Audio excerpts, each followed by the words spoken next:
metode dan strategi pembelajaran dalam pendidikan Islam.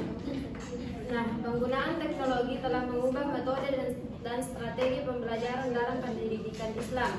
Metode pembelajaran yang sebelumnya bersifat tradisional kini dapat ditransformasikan menjadi lebih interaktif dan kolaboratif.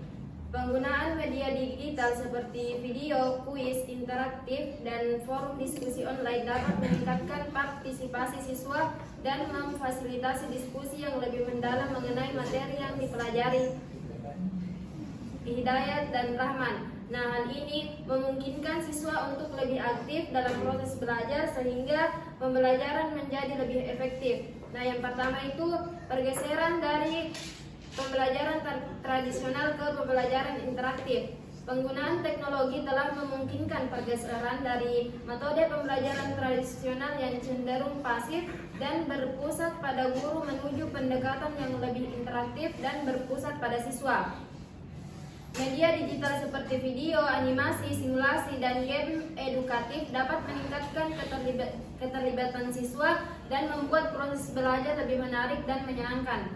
Siswa dapat berinteraksi dengan materi pembelajaran secara aktif, mengeksplorasi konsep-konsep baru, dan memecahkan masalah secara mandiri.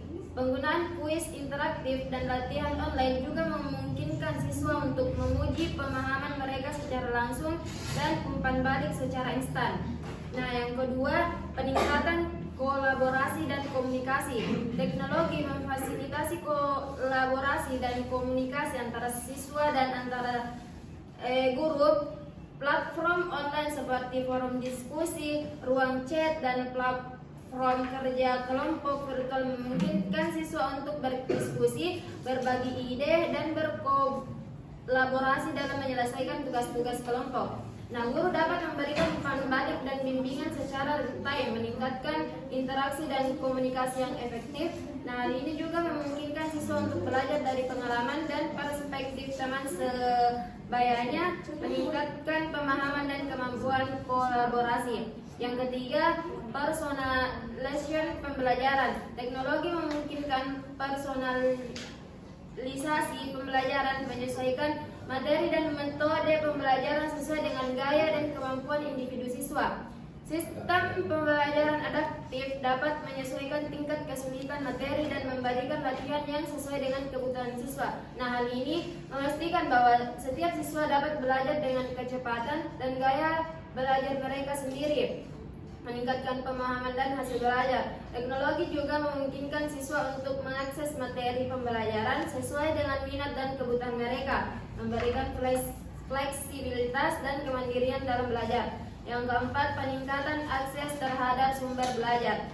Teknologi memberikan akses yang lebih luas terhadap berbagai sumber belajar, termasuk perpustakaan digital, video pembelajaran, dan sumber daya online lainnya. Nah, hal ini memperkaya materi pembelajaran dan memberikan perspektif yang lebih beragam. Siswa dapat mempelajari materi lebih dalam dan sesuai dengan minat mereka, meningkatkan pemahaman dan wawasan mereka. Akses mudah terhadap informasi juga memungkinkan siswa untuk melakukan riset dan belajar secara mandiri. Yang kelima, penggunaan metode pembelajaran berbasis proyek dan penemuan. Nah, teknologi dapat mendukung penggunaan metode pembelajaran berbasis proyek dan penemuan. Siswa dapat menggunakan teknologi untuk melakukan riset, mengumpulkan data, dan mempresentasikan hasil kerja mereka. Nah, hal ini memungkinkan siswa untuk belajar secara aktif, mengembangkan kemampuan berpikir kritis, dan memecahkan masalah secara kreatif. Nah, yang keenam, penggunaan metode penilaian yang beragam. Teknologi memungkinkan penggunaan metode penilaian yang beragam dan lebih objektif. Kuis online, ujian berbasis komputer, dan portofolio digital dapat digunakan untuk menilai pemahaman dan kemampuan siswa secara lebih efektif. Nah, hal ini juga memungkinkan guru untuk memberikan umpan balik yang lebih personal dan tepat waktu. Penggunaan teknologi dalam penilaian juga dapat meningkatkan efisiensi dan mengurangi beban kerja guru. Yang terakhir, tantangan dalam implementasi. Meskipun teknologi menawarkan banyak manfaat, implementasinya juga menghadapi beberapa tantangan, yaitu keterbatasan infrastruktur infrastruktur, literasi digital yang rendah, dan kurangnya pelatihan guru merupakan beberapa kendala yang perlu diatasi. Nah, penting untuk memastikan bahwa teknologi diintegrasikan secara efektif dan selaras dengan prinsip-prinsip pendidikan Islam. Penggunaan teknologi telah membawa perubahan yang signifikan terhadap metode dan strategi pembelajaran dalam pendidikan Islam. Pergeseran menuju pembelajaran yang lebih interaktif, kolaboratif, dan berpusat pada siswa telah meningkatkan keterlibatan dan hasil belajar siswa. Namun, implementasi teknologi harus dilakukan secara terencana dan terintegrasi untuk memastikan keberhasilannya. Penting untuk mengatasi tantangan yang ada dan memastikan bahwa teknologi digunakan untuk mencapai tujuan pendidikan Islam yang lebih luas. Sekian dari saya alihkan ke moderator. Bismillahirrahmanirrahim. Assalamualaikum warahmatullahi wabarakatuh. Waalaikumsalam warahmatullahi wabarakatuh. Sebelumnya terima kasih banyak atas kesempatan yang diberikan kepada saya. Dan adapun pertanyaan saya ini terkait dengan materi yang dimana membahas tentang tantangan utama dalam penerapan teknologi pada pendidikan Islam, yang dimana dalam hal tersebut itu terdapat pada poin ketiga, yaitu kurangnya konten digital berkualitas dan relevan. Dan yang menjadi pertanyaan saya adalah bagaimana kurangnya konten digital yang berkualitas dan relevan dengan ajaran Islam mempengaruhi efektivitas dalam pendidikan Islam yang berbasis teknologi. Terima kasih banyak. Assalamualaikum warahmatullahi wabarakatuh. Baik, untuk pertanyaan Syahril pertama saya akan menjawab. Pertanyaannya ialah bagaimana kurangnya konten digital yang berkualitas dan relevan dengan ajaran Islam mempengaruhi efektivitas dalam pendidikan Islam yang berbasis teknologi. Untuk dijelaskan. Jadi jawabannya ialah dampak kurangnya konten digital berkualitas pada efektivitas pendidikan Islam berbasis teknologi. Penggunaan teknologi dalam pendidikan agama Islam memiliki potensi besar untuk meningkatkan efektivitas pembelajaran. Namun, tantangan utama yang dihadapi adalah kurangnya konten digital berkualitas dan relevan dengan ajaran Islam.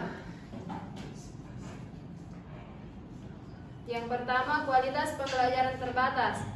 Konten digital yang berkualitas dan relevan dengan ajaran Islam sangat penting untuk memastikan bahwa siswa mendapatkan pemahaman yang benar dan mendalam tentang agama. Konten yang tidak berkualitas atau tidak relevan dapat menyebabkan kesalahpahaman, interpretasi yang salah, dan bahkan penyimpangan dari ajaran Islam.